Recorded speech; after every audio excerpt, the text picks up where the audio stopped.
tentavas arranjar uma editora para editar o teu disco. Se tu não encontrasses, a banda muitas vezes desistia, porque era a forma da coisa acontecer. Hey guys, eu sou a Kai Rocha, bem-vindos a mais um episódio do The Pool Podcast.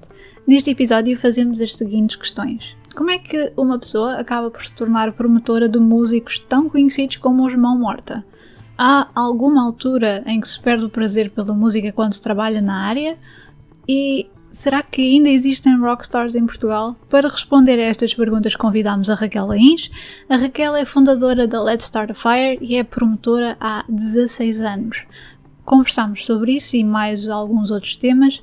Foi até uma conversa muito pessoal, muito interessante, que nos ensina um bocado sobre os bastidores desta indústria musical.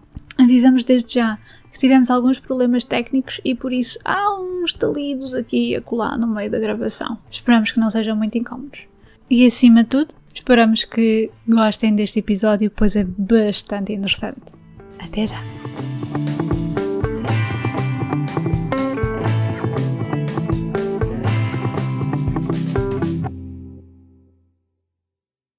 Raquel, ora bem, queres-te apresentar para quem estiver a ouvir? O que é que tu fazes? Portanto, sou a Raquel Lains, sou promotora de música, faço divulgação de música junto dos meios de comunicação, na televisão, imprensa, no online, rádios, portanto, basicamente sou quem apresenta as bandas aos jornalistas,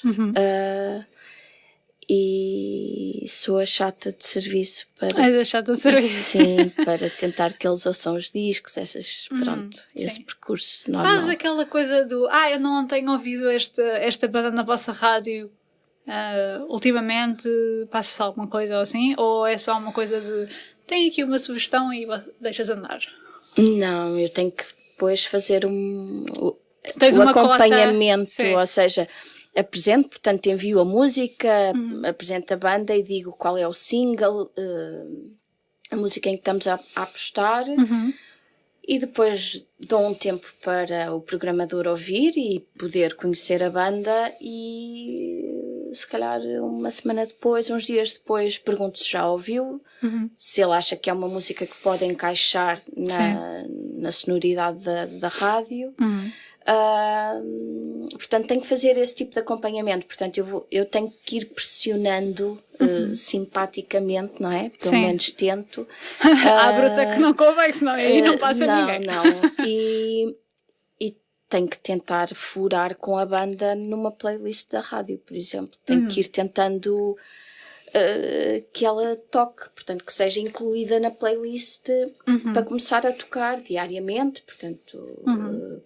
para ganhar a sua exposição e chegar ao público, porque é assim também que a música depois começa a ser conhecida. Se não tocar na rádio, quem ouve rádio não conhece a música. Sim.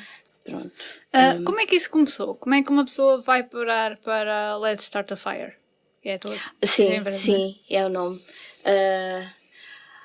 Bom, eu comecei em adolescente, ouvia muita música. Portanto, estava sempre rodeada de discos. Os meus pais tinham umas lojas num centro comercial em Leiria e o tempo livre que eu tinha, portanto, quando chegava da escola, esse tempo, eu ia direta para a loja de discos e as senhoras que eram as donas da loja iam-me apresentando música. Elas sabiam que eu gostava de X bandas, não é? E depois apresentavam mais não sei quantas bandas. Portanto, eu passei a minha adolescência basicamente a ouvir música, assim, diariamente. Depois tirei um curso de comunicação cultural. Sim. E quando acabei... Na Católica. Comecei em Leiria, acabei cá. Os 2 últimos anos fiz em Lisboa. E depois acabei o curso e tive aquela coisa normal, não é? O meu curso era muito abrangente, portanto, tudo o que envolvia cultura eu podia tentar trabalhar na área, desde bibliotecas, arquivos, instituições como CCB, Culturgest, atividades culturais, tudo o que envolvesse mais ou menos atividades culturais eu podia tentar, era bastante abrangente. E a música é a cultura, portanto, só que eu sou sincera, nunca na vida pensei em música como trabalho, porque quando encaras a coisa como prazer, não pensas que pode ser uma via profissional. Ou pelo menos pensava-se assim na altura, não é? Porque sim. Agora acho que isso está um bocadinho mais agora acordado. já começas a pensar mais no que tu gostas como uma possibilidade profissional. Há 20 anos atrás, nem por isso. E a coisa aconteceu um bocadinho por sorte. Porque eu estava a ver o jornal Blitz e havia lá um anúncio de uma distribuidora, que era a Sabotage Records, que precisava de alguém. Pronto. Sim. E eu fiquei a olhar para aquilo a pensar, epá, isto era assim a coisa mais espetacular que me podia acontecer, mas não tenho experiência, portanto, mas não vou deixar de tentar. Não está sempre garantido, não é? Sim. E então enviei o currículo, fizemos uma entrevista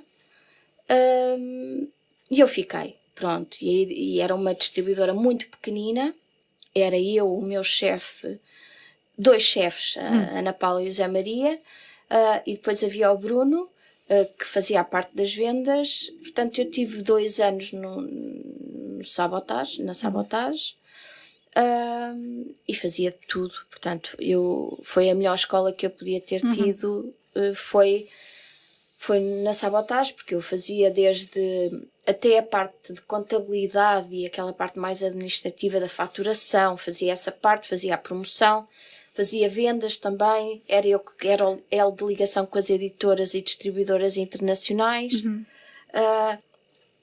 Portanto, tive logo assim uma imensidão de funções num primeiro contacto. É uma boa escola para quem depois quer ter a sua própria empresa, não é? É.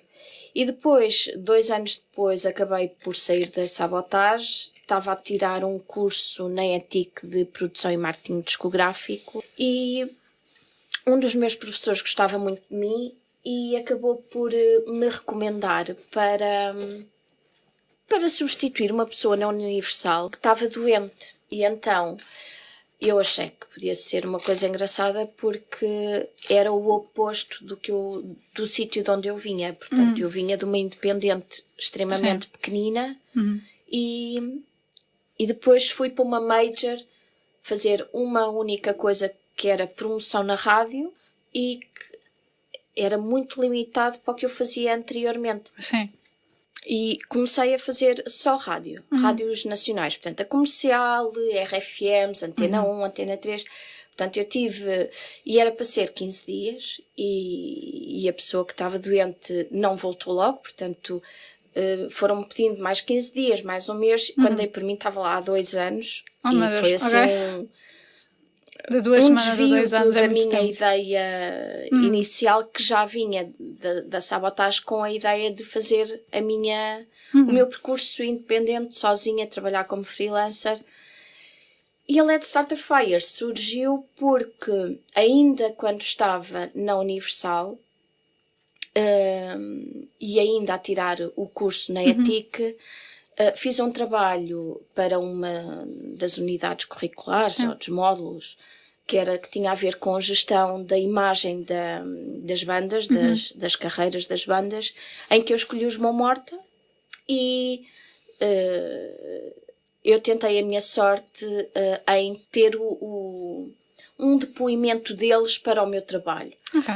E enviei um e-mail e tive uma resposta imediata que eu achei, uau, como é que é possível? Fiquei assim mesmo muito feliz. O Adolfo deu-me todo o material que eu precisava para o meu trabalho, respondeu a tudo o que eu perguntei, quase como uma entrevista para me ajudar no trabalho. E eu, no final, como, não sei, eterno agradecimento, disse, olhem, eu sou promotora, se algum dia precisarem de ajuda no que quer que seja, eu sou fã da banda, portanto, olha, digam, estou cá para vocês. E eu disse isto na altura certa, porque eles estavam com um disco nas mãos para editar, para promover, e não tinham ninguém. Portanto, não estavam a conseguir editora, acabaram por conseguir... Os Mão Morta não tinham editora nessa altura? Não. Uau! Isso hoje em dia é impensável, não é? Para mim é. Sim. Na altura já era impensável. Eu nunca percebi como é que isso estava a acontecer. E acabaram por editar o disco pelo jornal Blitz. Portanto, em 2 semanas seguidas o disco saía. Portanto, tu compravas o jornal e compravas o disco. Sim. E o disco esgotou. A promoção correu espetacularmente bem. Eles ficaram muito contentes. E isso foi uma porta de entrada para eu começar a trabalhar com a banda e com as bandas com quem eles tinham alguma ligação através da editora deles, que eles tinham uma editora independente, que era a Cobra Discos. Portanto, eu acabei por trabalhar uma série de bandas que eles me recomendaram. Portanto, e isso foi o início da Let's Start a Fire. Os Mão Morta foram a primeira banda que eu trabalhei enquanto Let's Start a Fire, freelancer. E é engraçado porque ainda hoje, apesar de eu já não trabalhar com eles, porque entretanto têm editoras, depois a editora tem a sua própria equipa de promoção, portanto já não tenho uma ligação direta com eles, apesar de estarmos em contacto e em ajuda mútua sempre que podemos. A verdade é que ainda hoje os jornalistas muito me ligam aos Mão Morta. Há muitos jornalistas que ainda me perguntam: olha, estás com os Mão Morta, precisava disto. Portanto, eu estou... como trabalhei muito tempo com eles, há assim uma ligação que os jornalistas fazem imediata. Portanto, claro. Isso eu fico Fica lá de peito cheio. Sim. Claro. Sim. Uma pergunta. Tu disseste que continuavas em contacto, que tinhas uma relação bastante amigável. É possível não ter uma relação que não seja tipo tolerável num mercado tão pequeno como o português? Acontece. Conseguem? Sim, há artistas que não gostam de outros artistas, há relações que correram menos bem, de parcerias, de edições, de contratos em que houve mal-entendidos. Portanto, eu acho que naturalmente isso acontece como nas outras áreas. Não me parece que seja, apesar de na música há muitos egos. Sim, e há muitos... Por isso é que eu estou a perguntar, porque como é a criatividade são artistas, é sempre... portanto, sim, às vezes é mais difícil de gerir e de controlar o entusiasmo das pessoas, pronto, e pode haver mal-entendidos. Mas eu não sei se será muito diferente das outras áreas, sinceramente. Pois, eu pergunto porque, lá está, a criatividade implica alguma parte de criação, não é? E depois, como qualquer criação que se preze lá, há sempre um apego entre a pessoa que a criou e o objeto em si, não é? Ou seja, uma canção ou até uma corda ou qualquer coisa assim. Pergunto porque há sempre esse apego, e então quando uma pessoa diz não, acho que assim não vai dar, uma pessoa quase que é difícil de não levar a peito. Assim, eu não sei se sabes, mas eu só trabalho as bandas que eu gosto. Pronto. Tens esse privilégio. Sim, foi eu quando saí da Universal foi mesmo porque eu na Universal tinha muitos artistas com que não me identificava, portanto, e eu vinha da Sabotagem, que eu adorava e idolatrava tudo o que trabalhava, e saí de lá a pensar, eu quero mesmo trabalhar com bandas que eu gosto. E quando fui para a Universal, como foi por 15 dias, eu não pensei na situação, quer dizer, achei que aquilo era espetacular porque ia perceber o outro lado da indústria, e quando dei por mim estava há 2 anos a trabalhar e na Universal, que é uma major que, se calhar, 90% dos artistas eu não tenho ligação emocional, portanto não são artistas que me fascinem. Sim. Então tu estás a colocar-te até para defendê-los, não é?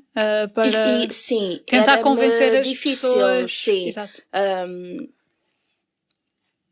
E quando eu criei a Let's Start a Fire, é uma regra.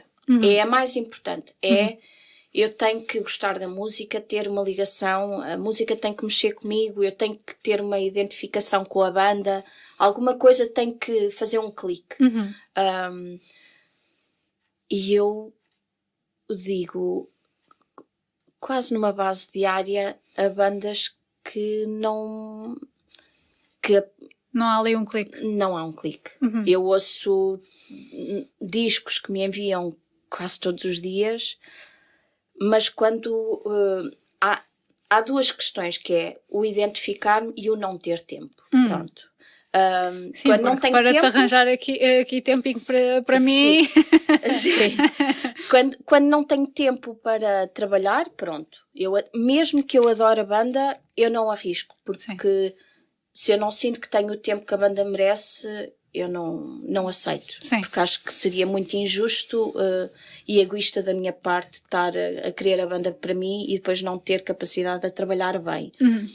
E depois a outra coisa é mesmo, eu tenho que gostar da banda. Portanto, todos os dias eu respondo a bandas a dizer, eu não me identifico com o que ouvi, portanto... não, espero sempre que não levem a mal e explico que é a minha opinião. Não, e isto não quer dizer que seja bom ou mau. Nunca. Só que se eu não me identificar, eu não vou trabalhar a banda. Pronto, isso é a minha regra. Que tipo de banda então é que daria logo um sim de Raquel Aguins? Uma morta. Voltem, estão preparados. Olha, Sensible Sockers é uma banda que eu gostava muito de trabalhar, nunca trabalhei. Portanto, prog rock ou post rock?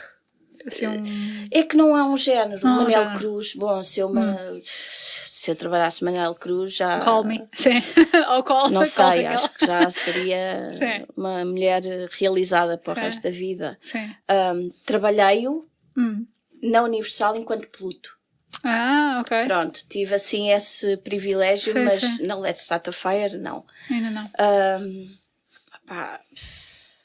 É que, por exemplo, eu trabalho Rodrigo Amado, que não tem nada a ver com uma morta, não tem nada a ver com... Sim. Portanto, não é propriamente pelo género musical, porque eu ouço assim coisas bastante diversificadas. Mas pronto, eu tenho que gostar, a sonoridade tem que me entrar, a letra tem que me fazer sentido. Quando eu ouço o disco é um bocado instintivo, não é? Portanto, eu sempre ouvi música assim, eu não te vou dizer se a música é boa ou má, eu vou dizer, olha, gostei, não gostei. Isso é a relação que eu tenho com a música é muito emocional, portanto é basicamente assim que eu depois sinto uma ligação com a banda ou com a música e aceito ou não trabalhá-la. Já trabalhei Terracota, por exemplo, que também não tem nada a ver, Companhia Algazarra, estou assim a tentar perceber Mislava, portanto são coisas assim bastante... Tenho Capitão Fausto, tenho Noiserve... São coisas muito diferentes entre elas, mas que para mim, na minha cabeça e nos meus gostos, está tudo no mesmo sítio porque eu gosto, porque me faz sentido, porque eu ouço aquilo e abraço. Pronto. Portanto, tu não és como também as outras editoras ou promotoras que vão também atrás das tendências. Não. Não. Se for uma coisa completamente antiquada, mas tu gostares, alinhas. Sim, completamente. Antiquada. O que é antiquado hoje em dia também? Sim, mas completamente não. Não. Tendências. O hip hop está na moda. O hip hop está na moda. Sim. Eu não tenho hip hop. É um género de música que não me é tão fácil envolver. Gosto de coisas específicas, mas que não gosto de tudo. Pronto, portanto, eu não vou atrás de tendências, não, nem penso nisso. Sim. Penso nisso no sentido de, ok, aquele meio de comunicação é mais daquele género, ou está mais atrás das novas tendências. Sim, posso pensar agora, para mim, não vou atrás de uma banda porque está na berra e eu gostava de trabalhá-la porque é famosa. Sim. Isso nem me faz sentido, até porque eu trabalho bandas muito mais independentes, muito mais de nicho. Sim. O Severo, trabalhei coisas que começaram... Sim. Cave Story, eu trabalho com eles desde que eles não tinham nada editado, praticamente, portanto, portanto também é de nicho, apesar de agora terem outro nome, mas eu trabalho muitas bandas desde o arranque, desde os primeiros passos das bandas. Sim. Portanto, eu até diria que normalmente eu não vou mesmo atrás das tendências, porque eu agarro as bandas antes delas terem quase nome. Isso por acaso faz-me lembrar uma coisa, que é, eu vivi em Londres há algum tempo e tenho algum contacto, pronto, com a cena musical lá, mas uma coisa que é engraçada que me disseram, que é, tanto na Alemanha como em Inglaterra, o percurso de uma banda é diferente do que em Portugal, porque cá grava-se e só depois é que se vai para os concertos. Lá faz-se concertos e se calhar depois grava-se. Porquê é que achas que isso ocorre? Não sei, eu acho que são hábitos culturais também. Acho que também tem muito a ver com isso. E tocar, o percurso de sítios para tocar é muito limitado. Sim. Portanto, enquanto lá fora, se calhar as bandas começam a tocar e conseguem, de uma certa forma, que isso seja um cartão de apresentação bastante abrangente, porque conseguem chegar a muitas pessoas dessa forma. Sim. Tocar é muito difícil. Por exemplo, os Capitão Fausto conseguiram fazer isso à sua maneira. Eles, antes de editarem discos, eles muitas vezes fazem tours por barzinhos. Portanto, no início eles faziam muito isso. E eu acho que eles têm uma legião de fãs muito dedicada, muito fiel, também por terem feito isso. Mas é uma coisa muito difícil de conseguir em Portugal. As condições para tocar são más, o público às vezes é preguiçoso, portanto também não se mexe com tanta facilidade para ir ver concertos. Sim. Eu não estou a falar de Lisboa e Porto. Sim, estou a falar. Ou seja, porque Lisboa e Porto tu tens mais facilidade em conseguir que as pessoas se mexam, porque há um hábito já de atividades culturais, não é? Sim. Em cidades mais pequenas, com uma dinâmica cultural diferente e social diferente, a iniciativa de se mexerem, a iniciativa de irem ver um concerto também é menor. Sim, portanto, sim. Eu acho que em Portugal é muito mais difícil tu começares por aí sem teres um cartão de apresentação como um disco. Pois. Porque tu cá gravas, consegues alguma exposição nos meios de comunicação e isso ajuda-te a que os programadores das salas de espetáculos cheguem a ti, ouçam falar de ti e te queiram contratar para um concerto. É um funcionamento um bocadinho diferente. Sim. Tu lá fora agarras na banda e fazes 30 datas, porque há imensos sítios para tocar e mesmo que ninguém te conheça, as salas de espetáculos aceitam.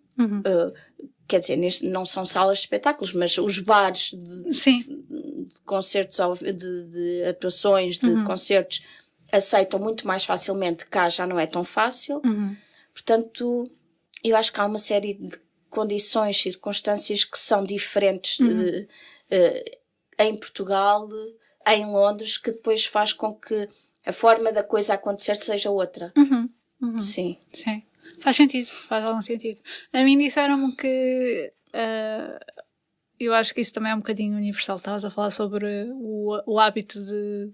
Há mais facilidade quando a cidade, independentemente de ser Lisboa, Porto, Évora, etc., se tiver uma universidade, ajuda muito. As pessoas mais novas que estão na universidade têm uma pica diferente, não é? Portanto, querem sair, querem ver coisas, querem... Não têm muito dinheiro, portanto precisam de se deslocar pouco. Sim. Exato. Sim, só que não têm muito dinheiro, depois também não estão tão disponíveis para pagar por um bilhete para concerto, por exemplo. Depende do bilhete. Ou seja, sim, só que se tu pensares... Não, eu percebo. as Depois bandas têm despesas, é muito complicado. É muito complicado. É a despesa da viagem, é a despesa do técnico de som, é o gasóleo, os bares muitas vezes não têm capacidade para pagar nada disso, nem estadia.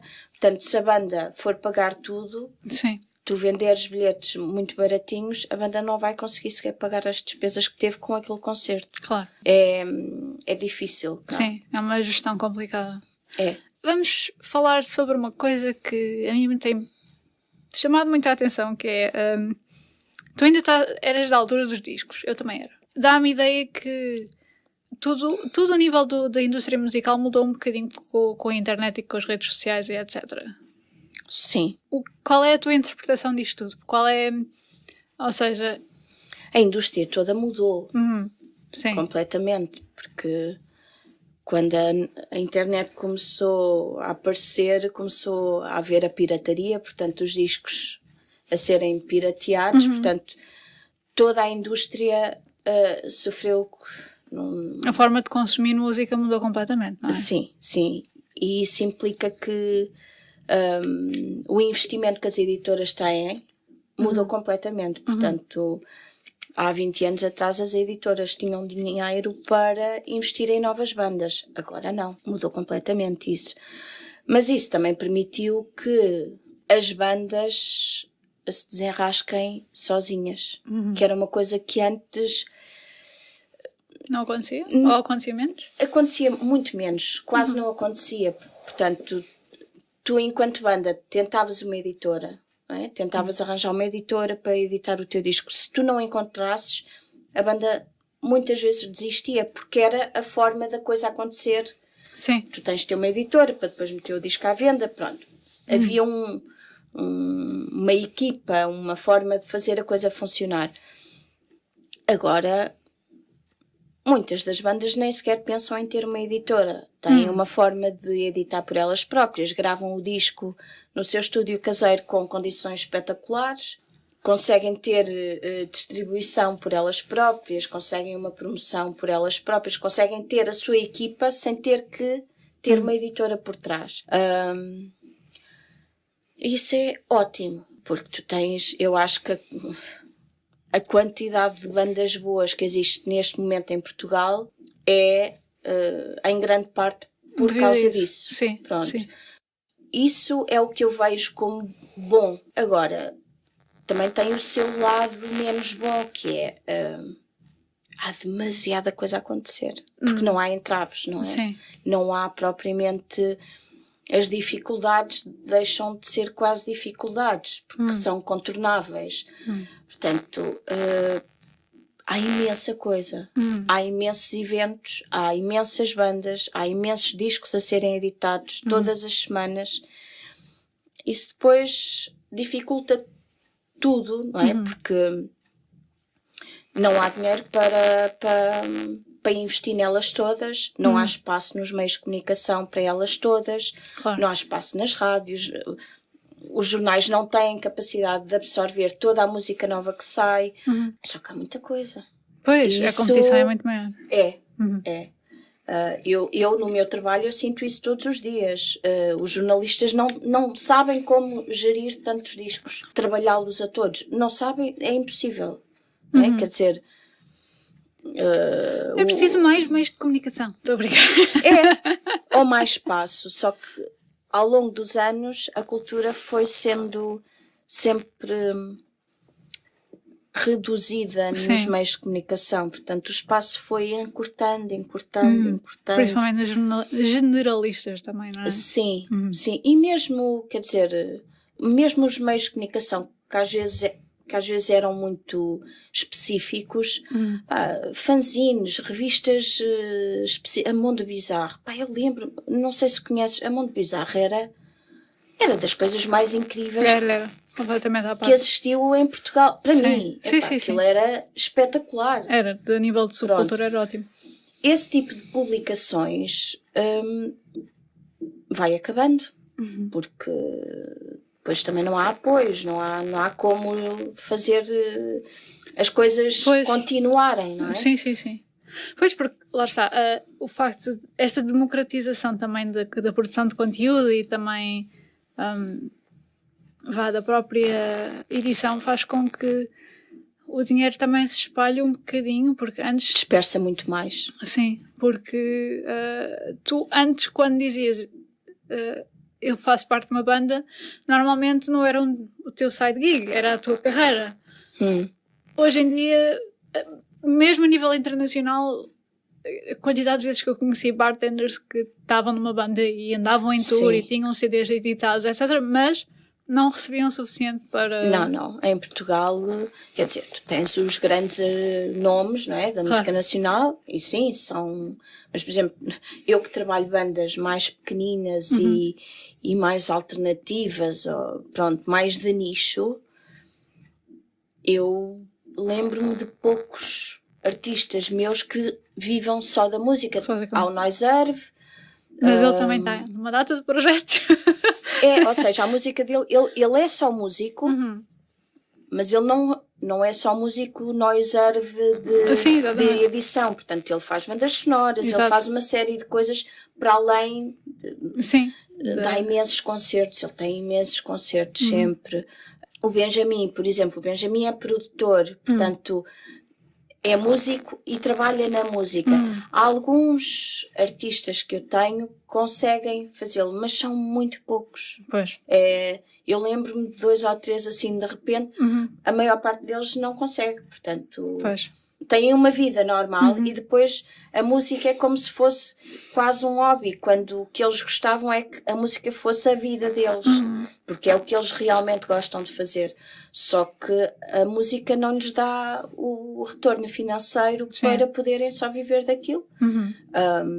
Achas que isso é desencorajador para muita gente? É muito cansativo, portanto é como... uma pessoa está a trabalhar das 9 às 7 e depois vai ensaiar à noite, não é? Ou vai ensaiar aos fins de semana, ou depois tem concertos ao fim de semana e para o fim de semana tem que ensaiar. Portanto, muitas vezes a tua vida pessoal fica atrás, abalada, não é? E depois se tiveres filhos, como é que tu consegues gerir tudo, não é? Não é uma vida muito fácil. Sim. Agora, eu acho que não desistem porque é o que lhes dá prazer. Mas acredito que tenham momentos de estou muito cansado, ou estou muito cansada, hoje precisava descansar e vou ter que ensaiar porque vou ter concerto na sexta-feira, portanto temos que preparar o concerto, Pronto, isto é complicado. Andar na estrada é complicado por si. Portanto, quando tu tens outra vida com outra profissão, ainda mais complicado é. É complicado gerir agendas, não é? Claro. Se te marcam um concerto, tu és de Lisboa, marcam-te um concerto em Bragança à quarta-feira, é um dia de férias. Sim, tem que pedir um dia de férias. Se tu tiveres um dia por mês com um concerto assim, são 12. De repente passaste metade das férias a trabalhar, não é? Sim, supostamente. São coisas que às vezes são um bocadinho difíceis e que acredito que desencoraje, porque depois também, mesmo o retorno financeiro que tu consegues com os concertos, não é assim tanto. A não ser que sejas uma banda já muito grande, em que o cachê já seja fixo, em que já seja um valor que se vê, pronto. Sim. Mas isso aí conta-se pelos dedos das mãos, talvez. Há muitos, não é? Há muitos grandes que não pensam nessa questão porque conseguem viver disso. Okay. Se tu pensares, não sei lá, Marisas, Ana Moura, sim. Agir, isso nem é uma questão, não. Percebes? Agora, se fores para patamares mais baixos de pessoas menos conhecidas, artistas menos conhecidos que têm cachês muito mais baixos, não conseguem. Pois. As bandas que eu trabalho muitas vezes têm que tocar à bilheteira. Sim. É muito complicado, porque pode não ser o suficiente para pagar as despesas, por exemplo. Eu revejo-me um bocadinho porque eu fiz um bocado também de jornalismo musical. tive pelo offbeats, etc. Portanto, eu revejo-me muito nessa fadiga, não é? Também. Sim. No entanto, acho que também há muita... Acho que se há alguma coisa que explica um bocadinho o facto de nós ainda continuarmos com uma cena musical bastante dinâmica, é o facto de nós termos força de vontade apesar de tudo. Sim. É mesmo por amor à camisola e não é pelo dinheiro. Sim, não é pelo dinheiro. Acho que quem está na música, tu não te metes na música pelo dinheiro. Sim. Senão não te metes. Pois, apesar de haverem pessoas a dizer que querem ser a nova Beyoncé, etc, e porque querem ganhar a fama e a glória, etc. Sim. Eu acho tudo muito bem, não tenho qualquer problema com isso. E espero que consigam. Sim. E se conseguirem, vão ter dinheiro. Se conseguirem ser uma Beyoncé, sim. Sim, senhora, sim. Só que isso é muito complicado, não é? Isso é uma máquina a trabalhar, isso é... Completamente. E é olhar para a música como um produto também, que é uma coisa que eu não é a minha forma de olhar a música. As estratégias de marketing, tudo bem, mas depois meter só olhar para a música como um produto, como se, quer dizer, ser músico ou ser sabonetes é igual, isso eu já não consigo. Pois. Pronto, isso eu já não consigo fazer. Pois, por acaso é uma coisa que é interessante, que é, parece que há uma parte da cena musical internacional em que não é só música, é o lançamento da canção, o lançamento do vídeo, os produtos que estão associados ao vídeo. Sim. Onde é que são lançados esses Sim, é tudo pensado conteúdos? ao milímetro. Sim. Eu na Universal tive alguns artistas que era assim. E eu cocei-me bastante. Sim, porque está tudo bem com isso. E eu acho incrível. Os resultados aparecem, mas é realmente uma perspectiva da coisa com a qual eu não consigo... não me liga, não... Da mesma forma como tu só escolhes certas bandas que te ligam, sim. também preferes uma... Essa forma de trabalhar não é a minha, não consigo. Não sei, as rádios podem tocar o single à hora Y e primeiro tem que ser aquela e depois aquela. Ou seja, quando as coisas são muito máquinas, sabes? Quando parece que se retira, não sei, a emoção da coisa, isso para mim mexe-me um bocadinho. Mas haverá remoção dessa emoção? Há quem diga que o facto de serem tão minuciosos quer dizer que estão ali a colocar o máximo. Mas para quem está a trabalhar, eu posso dizer que quando estava na Universal, eu trabalhava às rádios, portanto o meu objetivo de trabalho era, eu tinha as músicas, não é? Eu tinha que colocá-las a tocar na rádio. Pronto, isto era o meu trabalho. E tudo o que vem daí, não é? Portanto, marcar as entrevistas, fazer os passatempos, levar vencedores de passatempos a conhecer o artista, pronto, tudo o que envolve o trabalho da divulgação da música e do artista na rádio. É uma forma, é muito limitado, pronto, é assim, e depois... Matemático? Sim, também. Retiras um bocado... Quem trabalha deixa de sentir a música. Isso aconteceu-me. Eu quando saí da Universal eu tive que fazer um reset à minha cabeça porque eu ouvia a música.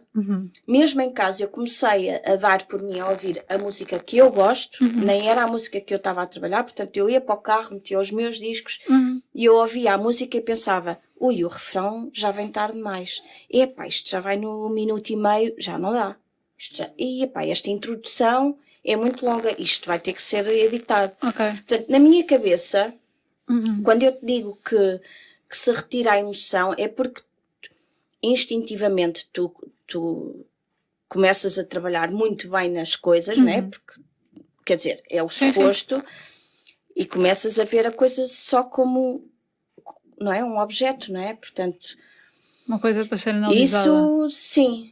Isso, quando eu chegava a casa, eu metia, não sei, os Bell and Sebastian e de repente estou a pensar naquela música, porque isto para tocar na rádio não vai correr bem, isto vai ter que ser mexido, esta música está...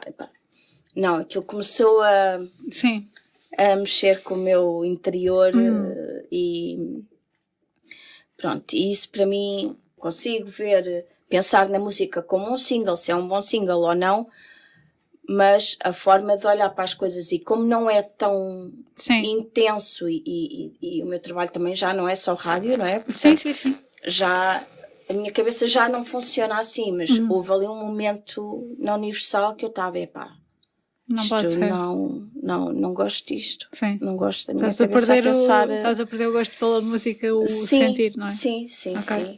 Fez-me confusão.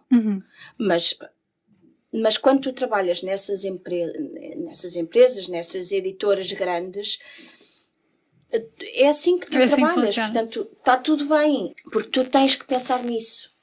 Porque o tipo de artista que trabalhas, o tipo de estratégia, o plano de marketing que tens que pensar, tu tens que analisar tudo ao pormenor, ao milímetro. Portanto, é normal que tu ouças uma música e penses, eu se calhar devia falar com aquele artista para mexer na música, porque se este é o single, não vai tocar tanto na rádio porque o refrão vem tarde demais ou tem uma introdução muito longa.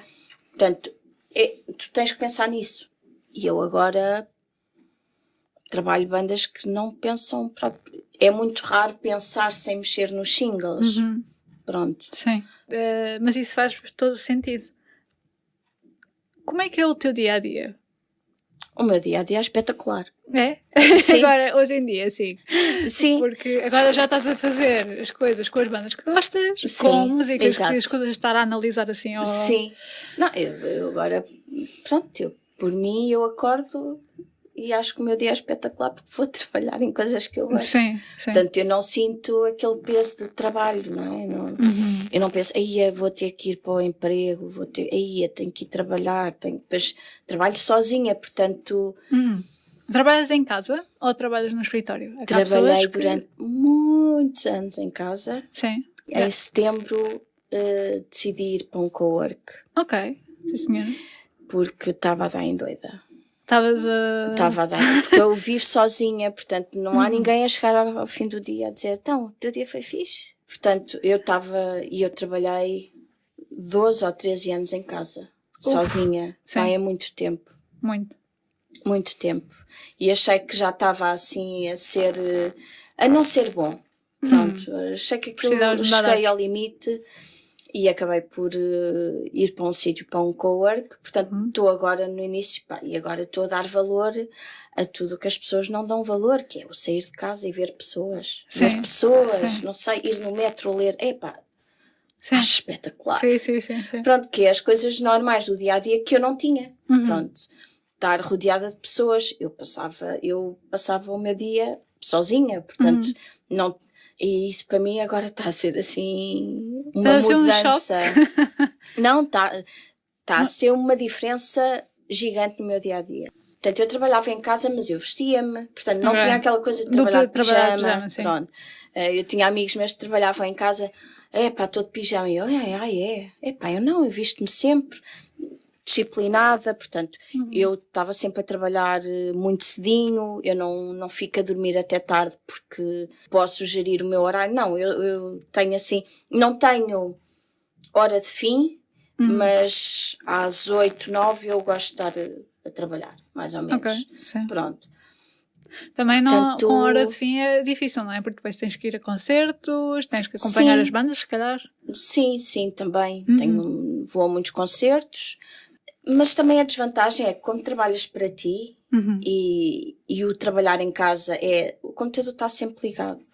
Portanto, vais trabalhando, vais-te mantendo, pronto, o teu dia fica mais longo. Sim. Eu agora, por exemplo, no cowork, às vezes deixo lá o computador e consigo fazer a separação. Sim, né? sim. Eu antes não tinha separação. Pois. Era assim uma coisa muito... mais difícil, sim. Estou assim muito contente com esta mudança. É mesmo uma mudança para mim. Ainda bem, isso é ótimo. Qual é o cowork já agora? É no Second Home, ali no Mercado da Ribeira. Sim, Mercado da Ribeira. Um sítio muito giro. É espetacular. Muito giro. É espetacular. E estás mesmo no centro de tudo que é animação também. Sim. Então, vamos imaginar uma banda, tu gostaste muito dela, envia-te um CD, tu gostaste, bora lá. Como é que se constrói a presença de uma banda nos meios de comunicação? Isso é o que eu costumo fazer é, a banda manda-me o disco, não é? Portanto, eu ouço o disco, se eu me identifico, eu faço uma proposta. E eu, na minha proposta, normalmente apresento-me e faço sempre uma lista de meios de comunicação com os quais eu acho que faz sentido falar para apresentar a banda. Portanto, eu na proposta já defino minimamente uma estratégia de divulgação, de promoção e basicamente depois, quando a proposta é aceita, é começar na calendarização que eu propus ou que depois é adaptada consoante os timings da banda, começar a colocar tudo a funcionar. Portanto, o envio do disco, o envio do single e do vídeo, apresentar a banda, pressionar que os jornalistas ouçam a banda, tentar que haja uma crítica, uma entrevista para na altura do lançamento do disco ser publicada, tentar que os singles toquem na rádio, porque depois isto tudo vai crescendo, depois eles vão conseguindo que as pessoas das salas de espetáculos já tenham ouvido falar deles, portanto já conseguem furar às vezes e conseguem marcar concertos. Pronto, isto depois é tudo uma máquina. Se tiverem o seu agente ou o seu manager, depois é uma equipa que trabalha em conjunto. Eu normalmente, diariamente falo com as bandas. Pronto, eu às vezes até acho que sou um bocado chata, mas eu acho que tem que ser. Eu acho que eles têm que estar sempre a par do que acontece. E quando a banda tem um agente ou um manager, eu envolvo toda a gente para estarmos todos a par, porque há muita coisa que acontece que eu não sei, mas se eu tiver em contacto direto com o agente e ele receber um e-mail meu em que falo de uma entrevista num certo meio de comunicação, ele se calhar vai se lembrar que no dia Y eles têm um concerto não sei onde e que se podia tentar naqueles meios locais fazer uma entrevista. As bandas às vezes não se lembram de me dar a informação toda. Não é por mal, é porque são distraídos, têm outras coisas, estão a pensar em tocar, não é? Não estão a pensar nos pormenores que nós, enquanto equipa de trabalho, pensamos. Portanto, quando estamos todos em contacto direto, é muito mais fácil a coisa funcionar como um todo. A estratégia é pensada por todos, não é só comigo e com a banda e depois eles comunicam ao manager ou a gente. Portanto, quando todos pensamos, eu acho sempre que é muito mais eficaz. Portanto, e depois este processo, esta parceria, esta colaboração de promoção pode durar 3 meses, 6 meses, 9 meses, depende do que a banda tem para lançar. Se tem uma tour e depois, passado 6 meses, tem um concerto muito importante numa sala grande que temos que divulgar, ou se é uma coisa muito mais limitada no tempo, porque é uma banda muito pequenina que ainda está no início e ainda tem pouca coisa para mexer. Pronto, isso depende sempre. Sim. O timing deve ser crucial para o teu trabalho. É. Eu sou muito chata com as datas e com os tempos, porque faz toda a diferença.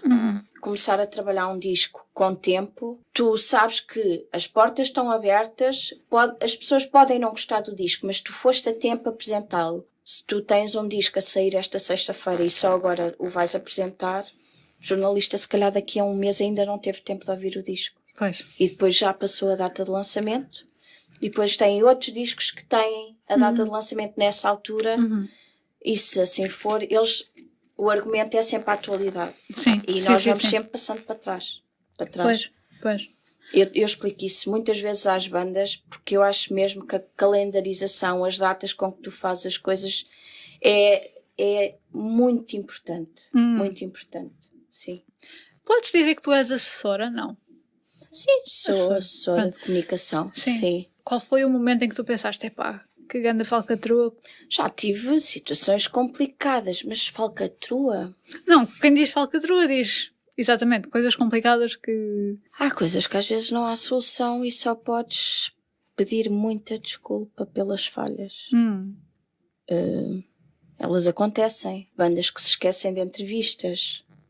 Quando eu no dia anterior enviei o plano com o dia a seguir, para não se esquecerem. Às vezes acontece. E eu coço-me toda, porque fico doida, porque tu não podes fazer nada. Pronto. E isso às vezes acontece. E para mim é das piores coisas. É quando... então se for em direto, se for em direto é ser super constrangedor. Já te aconteceu a ti? Já. Não acontece muitas vezes. Mas já me aconteceu. E com bandas que quase nunca falham. Mas que há sempre uma primeira vez. Há sempre. É a exceção à regra, não é? E as bandas não o fazem por mal. Nunca. Não é por... Sim, não é por malvadez. Mas às vezes... E eu, enquanto promotora, não é? E de repente o jornalista me diz: olha, a banda. E eu: hã? A banda? A banda não está já aí? Não está já tipo em direto? E não. E quando eu ligo e eles dizem: mas não é amanhã? Que isso acontece? Sim. Então, mas é amanhã? E eu: não, é agora. É agora. Tipo, neste minuto. Está a acontecer agora. E sinto a banda, tipo, naquele momento metia-se num buraco, eu naquele momento metia-me num buraco. Toda a gente num buraco. Pronto, acontece essas situações, são chatas mas as pessoas também são humanas, não é? Portanto, agora eu ralho com as bandas. Pronto, eu ralho com bandas quando falham com isso, quando falham com entrega de material que eu devia receber no dia X para enviar e não me entregam e eu tenho que mudar tudo. Quer dizer, há coisas que são às vezes mais difíceis de gerir que outras, não é? Então és quase como não é uma babysitter, mas... Às vezes sim, às vezes tenho que ir avisando as bandas do que é que há para fazer, do que é que está combinado, do que é que... Sim. Já tive também, eu fiz agenciamento também durante algum tempo, durante uns anos. Depois tive que largar quando a minha casa e o escritório arderam. Sim, isso foi há 2 anos. Portanto, eu deixei o agenciamento porque nesse momento a minha vida ficou um bocadinho completamente, claro, desorientada. E eu tive que largar algum trabalho porque não tive capacidade para tratar da vida pessoal que ficou. Portanto, perdi tudo, depois todas as burocracias, tudo a nível legal, tudo que foi muito caótico. É mais chato até do que a própria acontecimento. Sim, foi assim um bocadinho difícil de gerir. E eu tive que largar algum trabalho e o trabalho que eu larguei na altura foi o agenciamento. Portanto, estava com os Cave Story na altura, estava com o Youthless, já tinha parado para pedalar. E com o agenciamento também perdes anos de vida, assim, em apertos de ai, onde é que está o artista, ou não pagam, ou, pronto, perdes assim um bocadinho... Sim. Eu diria que na música tu perdes alguns anos de vida com apertos. Claro. Que são coisas em direto, são coisas que envolvem muitas pessoas, É o olho público de toda a gente também, não é? É difícil, não é? Portanto, ninguém morre, mas é muito mau quando algumas coisas acontecem. É muito mau, não é? Tens um concerto marcado para as 11 e o artista parece que está uma, tu ficas, oh meu Deus, e agora? Pronto. Só para que as pessoas percebam, qual é a diferença então entre o teu trabalho para agora e um agente? Portanto, eu sou agora promotora, portanto faço a divulgação nos meios de comunicação. Um agente é quem marca os concertos, portanto, imagina, eu agora trabalho no Noiserve e sou agente dele. Eu vou falar com o Teatro da Trindade para marcar lá um concerto. Sou eu que faço a marcação do concerto, sou eu que tenho que tratar de enviar o rider técnico, garantir que se o Noiserve quiser bolas de Berlim, que tem bolas de Berlim para comer, pronto. Isso é o trabalho de um agente. O Noiserve pede muitas bolas de Berlim. Não, sei lá. Não, ele é bastante simples, mas sei lá, veio-me à cabeça. O meu bolo de casamento foram bolas de Berlim, portanto... Foi? Não, está tudo bem. Mas não, nem sei se ele gosta, por acaso não sei se David gosta de bolas de Berlim. Tem cara de ser guloso, mas sim, é capaz de gostar. Mas o agente é quem faz esse papel, portanto, vende os concertos à sala de espetáculos, marca os concertos e depois trata das carrinhas, trata dessa parte toda da logística. Pronto. Um agente é quem está em contacto com os promotores de espetáculos. Vende as bandas aos festivais. Pois, porque há muita gente que mistura um bocadinho o trabalho, não é?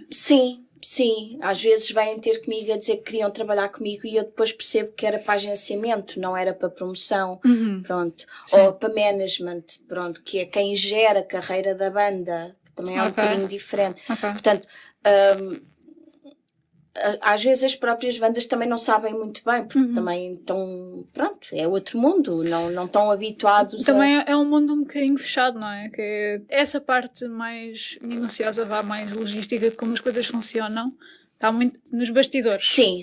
Não está vista toda a gente. Claro. Agora talvez um bocadinho mais com as redes sociais. Talvez sim, talvez perceba mais porque as coisas estão mais expostas, as bandas falam muito mais com os fãs, diretamente com as redes sociais, que é uma diferença gigante também com a questão da internet ter aparecido. Achas que facilita ou dificulta o teu trabalho? Eu acho que é um excelente complemento. É um excelente complemento porque as bandas antes não tinham como chegar ao fã dessa maneira. O Noiserve, por exemplo, tem uma coisa muito linda, que é ele no fim dos concertos faz questão de estar a vender o material dele, portanto os discos, é ele que está lá normalmente, portanto ele está em contacto direto com os fãs e sempre o fez. Mas as bandas não têm muito esse hábito. Não tinham muito esse hábito, mas há 20 anos atrás ou mais tu não tinhas muita forma de entrar em contacto direto com um artista. Agora é tão fácil, tu vais à página do Facebook, não é? Da banda, mandas uma mensagem privada, pronto. Pode ser que eles respondam, pode ser que não. É muito mais direto. E as bandas já pensam na estratégia de comunicação, também pensam como comunicar as novidades, como comunicar o disco novo, os vídeos, tudo. Diretamente aos fãs. Já não pensam só nos meios de comunicação, não pensam só nas lojas, já há uma estratégia própria para as redes sociais e se é melhor o Facebook ou o Instagram para o tipo de coisa que queres comunicar, o discurso é outro, a forma como tu falas no Facebook é totalmente diferente da forma como tu falas no Instagram, portanto isso tudo tem que ser pensado. O Facebook tem mais texto, o Instagram só fotos ou vídeos, tens as stories, pronto. Isso tudo já é pensado e a relação é muito mais direta. Tu, enquanto artista, tu agora tens, tal como o público tem acesso a ti, tu tens acesso ao público. Tu podes envolver os teus fãs num videoclipe com imagens deles, podem fazer mini-vídeos, mandem que os melhores vão estar no videoclipe. Ao conseguires envolver os fãs, tu consegues que os fãs queiram divulgar isso e os amigos dos fãs também vão divulgar, tu consegues uma abrangência que tu antes não conseguias. E isso é uma grande vantagem. Sim, claro. A divulgação dos eventos no Facebook é espetacular, não é? Quer dizer, tu agora tens acesso às atividades culturais, tu não precisas ler os jornais quase. Pois não. É verdade. Aliás, os jornais têm uma parte muito pequenina de cultura, não é? Tu vais ao Facebook, consegues perceber tudo o que se passa. Também no Facebook tens a possibilidade de ver o que queres ver, não é? Sim. É muito mais fácil. Claro. Sim. Eu acho que pode acabar mal às vezes, tipo, uma pessoa pode não estar a pensar quando responde. Pode correr mal, sim. É impressionante, tu podes ter uma carreira espetacular, ter um percurso incrível e teres trabalhado imenso, e tu numa frase podes matar ali um bocadinho naquela frase. tudo. Sim. Porque As redes sociais têm muitas vantagens, não é? Consegues chegar a muitas pessoas, consegues envolver toda a gente, consegues estar em contacto direto, falar diretamente, mas tu dizes a coisa errada, pois. É muito complicado. E a internet não esquece. Não esquece, não relaxa. Há muita reação agressiva que... Ou seja, esquecem o contexto, esquecem tudo, levam tudo a mal e depois, às vezes, é complicado. Pois. Às vezes é muito complicado dar a volta a coisas menos felizes que tu dizes. Ou uma piada que ninguém percebeu como piada, pronto. É muito complicado. As redes sociais têm muitas vantagens, mas pode correr mal. É preciso ser muito consciente. Sim. Se uma pessoa quer ser a próxima Raquel Lins, sim. O que é que tu aconselhavas? Eu não sei muito bem. Se tu souberes que queres ser promotora, é um percurso que demora. Eu trabalho desde 2002, desde janeiro de 2002, portanto, há 16 anos, não é? Sim. Pronto, há mais de 16 anos, na quase. Let's Start a Fire ou não, antes? Ou seja, o meu percurso na música e o meu trabalho, que é a minha relação com os jornalistas, que é a minha mais-valia, não é? Portanto, o divulgar, o saber o jornalista certo para determinado disco, ou para determinado artista, ou para aquela música, o que seja, isto são muitos anos de contactos, não é? Porque é a rede de contactos. É começares a perceber quem é que trabalha a música no público, quem é que trabalha... Portanto, o começar do zero para mim é isso. E teres a sensibilidade para perceberes como é que deves falar com cada jornalista, porque são pessoas... Há pessoas mais difíceis, outras que são muito acessíveis. Tens que perceber como é que podes falar com a pessoa, como é que podes apresentar um artista. Se é uma pessoa mais fria, mais envolvente, se é uma pessoa que gosta mais de que a contactes por telefone ou por e-mail, e envio as coisas por e-mail, mas quando eu quero uma resposta, dou um telefonema. Eu tento evitar, por exemplo, sempre os contactos de telemóvel, porque acho que pode ser demasiado invasivo. Que bom ouvir isso.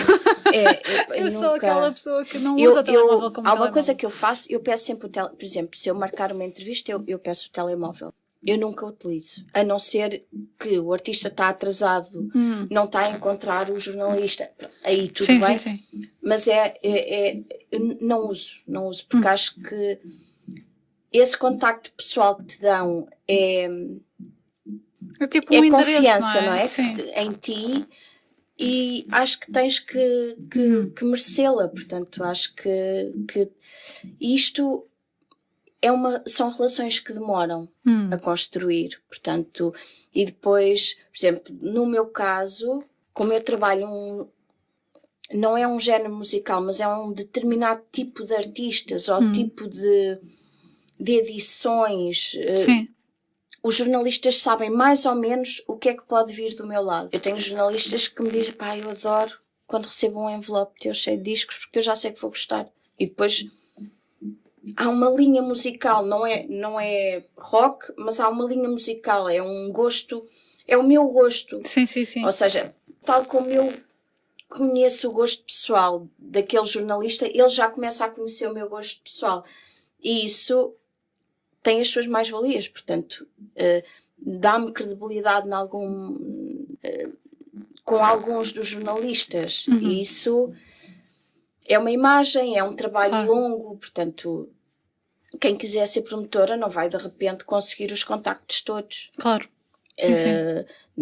Vai ter que perceber que para este disco, se calhar no Y vai falar com o Mário Lopes, mas se calhar para aquele disco já é com o Balanciano, e para o outro pode ser com o Frota. Pronto, na Antena 3 a mesma coisa, para este tipo de música se calhar faz sentido falar com a Mar, mas se calhar para este fala-se com a Isilda. E isto para mim já é instintivo. Sim. Porque são muitos anos a trabalhar, a lidar com os jornalistas, mas há uma coisa que anda sempre tudo um bocado em rebuliço. Portanto, hoje estão aqui, amanhã já estão no outro meio de comunicação. E isso, eu sempre tive uma regra também que é, para mim não há jornalistas mais importantes que outros. Pá, eu não acho que é muito simpático tu tratares uma pessoa de uma forma mais, não sei, calorosa? Ou dares mais privilégio a uns que outros. Okay. Eu não acho que é muito simpático. Eu percebo que, por exemplo, para determinado artista ou para determinado disco, temos que mostrar a um jornalista, mas isso é porque é uma estratégia englobada, porque nós queremos que saia primeiro no meio de comunicação. Isso é uma coisa um bocadinho diferente. Agora, por favoritismos, percebes? Sim. Isso eu não gosto de o fazer. E explico sempre isso às minhas bandas quando há esse tipo de questão. Portanto, só que isso depende, não é? Portanto, eu trabalho assim. Eu posso dar 1000 conselhos e de repente uma promotora que está a trabalhar tem o seu método totalmente diferente e funciona com ela. Pronto. Isso significa que és contra o exclusivo ou é uma coisa diferente? Não sou contra o exclusivo, porque é o que eu estava a dizer. Para determinado disco ou artista pode fazer sentido tu dares um exclusivo, porque o teu tipo de público é bom que leia em primeira mão, por exemplo, num determinado sítio, porque dá-te uma credibilidade diferente, ou porque se tu conseguires sair naquele meio de comunicação antes, os outros ficam curiosos porque é que aquele jornalista ficou curioso contigo. Sim. Pronto. Há imensas estratégias ou razões para haver exclusivos. Porque, por exemplo, um exclusivo também te dá um destaque, se calhar, muito maior do que tu poderias conseguir naquele meio de comunicação. E naquele meio de comunicação pode ser importante esse destaque. Depende. Pode fazer sentido. Sim, pode fazer sentido. Não sou contra, mas tem que fazer sentido. Tenho que achar que dar primeiro àquele jornalista é uma coisa benéfica para a banda. Não é só porque eles vão gostar mais se a gente lhes der primeiro. Pá. Sim. Não, eu percebo que há jornalistas que faça sentido ouvirem primeiro porque, por exemplo, têm uma opinião um conhecimento muito amplo da música nacional e da música portuguesa e conseguem te dar algumas dicas sobre o teu percurso ainda antes quase de começares. Eu percebo isso não é colocado em causa. Eu acho que tem que ser bem feito, tem que fazer sentido. Pronto. Faz sentido. Para terminarmos, um conselho que tu darias a ti mesma naqueles anos atrás? Ui! Sabes que eu não fazia nada diferente, acho eu. Acho que não faria propriamente muita coisa diferente. Mas um conselho que eu... Ou algo que dirias agora a Raquelins de... Quantos anos atrás é que eram? 12? Que eu comecei, foi em 2002, portanto 16. 16. Há 16 anos atrás. Opa, eu diria, cuidado com o nome que escolhes para a tua empresa. Porque Let's Start a Fire e ardeu tudo, não é? Ai, credo! Por exemplo, opá, tem piada. Não, a sério, tem bué piada. Eu sinto-me horrível, mas eu tenho um sentido de humor terrível. Não, tem bué piada. Não, eu tive jornalistas a dizer, pá, desculpa, mas eu tenho que fazer esta piada. Let's Start a Fire, perdeste tudo num incêndio. Pá, isto é assim, bué da fora. Pronto, mas assim... Pronto, isto foi assim para brincar, mas não sei. Trabalhar menos horas. Trabalhar menos horas? Um bocadinho às vezes. Pronto. Arranjar espaço para ti, talvez, não? Sim. Não estás muito convencida nesse conselho? Não, porque não consigo fazê-lo. Portanto, seria um conselho... Seria mais um encorajamento, tipo, segue em frente. Sim, talvez. Um conselho que eu poderia dar é dar tudo o que tens, né? Principalmente no início. Sim. Pá, toda a sede que tens de aprender, tu aproveita, principalmente nos primeiros anos. Eu fiz isso porque estava excitada com tudo, tudo para mim era prazer. Prazer, todos os discos que eu trabalhava, pá, aqueles 2 anos da Sabotage, eu adorava. Todos os discos eu adorava, portanto aquilo era prazer puro. Aquilo nós tínhamos direito, eu tinha direito a trazer, ou eram 3 ou 5 discos por mês, pronto, dos discos que trabalhava. E depois eu gastava rios de dinheiro a comprar outros no sítio onde eu trabalhava, portanto... Aproveitar essa acho que porque no início é quando tu consegues também estar mais atenta às coisas, não te deixares nunca vencer pela rotina, pelos hábitos de trabalho que te podem fazer uma rasteira e tu, quando dás por ela, nunca mecanizares a coisa ao ponto de te retirar o prazer que as coisas têm. Não sei, olha, diria sempre que trabalha só o que gostas. Acho que não percas tempo com coisas que não te deem prazer. Acho que... Só que eu isto fiz, portanto, mais ou menos... Sim, acabou por calhar bem, se calhar. Sim. Apesar de eu ter começado a trabalhar na música sem nunca ter sonhado com isso, quando eu por mim estava a fazer e estava a seguir tudo como eu achava que devia ser, mais rápido ou menos rápido, mas acho que consegui. Eu hoje posso dizer que sou uma pessoa extremamente feliz com o meu trabalho. Eu nem sei fazer outra coisa neste momento, quer dizer, se alguém me dissesse agora, olha, vais ter que mudar de ramo, pai, eu ficava completamente, como? E agora? Sim. Pronto, eu agora comecei este ano a dar aulas de marketing na música, portanto, numa universidade em Coimbra, numa pós-graduação. Portanto, basicamente eu ensino um bocadinho, passo a minha experiência para os alunos e estou a adorar. Isso é Pronto, portanto, se calhar lá eu tenho muito mais facilidade em dar conselhos e pensar na coisa. Sim. Assim. Sim. E foi um desafio muito interessante porque, lá está, eu trabalho há 16 anos nisto, mas eu nunca parei para analisar a minha profissão, eu nunca parei para pensar como é que eu trabalho, qual é o meu método, eu nunca o tinha feito até dar aulas. Claro. Portanto, tanto que me convidaram, eu disse, mas eu nunca dei aulas, eu não sei, portanto eu não sou professora, não, nós queremos a tua experiência.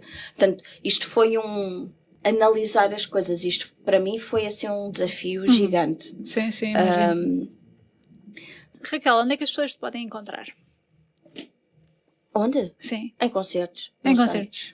E redes sociais? No meu Facebook, Raquel Lins. Não sei como, deve ser Raquel Lins. Nem sei. Acho que é. Raquel Lins.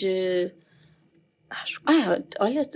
Uma pergunta? Estás a ver. Como eu nunca sou entrevistada, eu nunca pensei nisso. Mas sim, acho que é. Não vão ver o site porque aquilo não existe, basicamente. É só uma página estática. Pronto, sim. É o que dá. Não ter dinheiro, não é? Para fazer acho que é só Raquel Lins, um site. Sim. É só Raquel Lins, pronto. Deve ser os 2 nomes juntos, com os 2 L's, não é? Deve ser.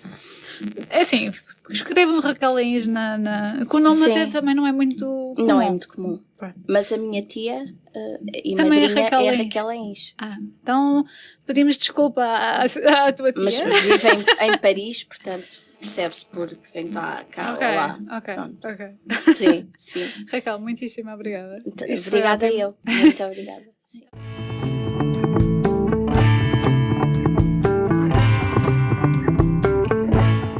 Hello! Esperamos que tenham gostado deste episódio.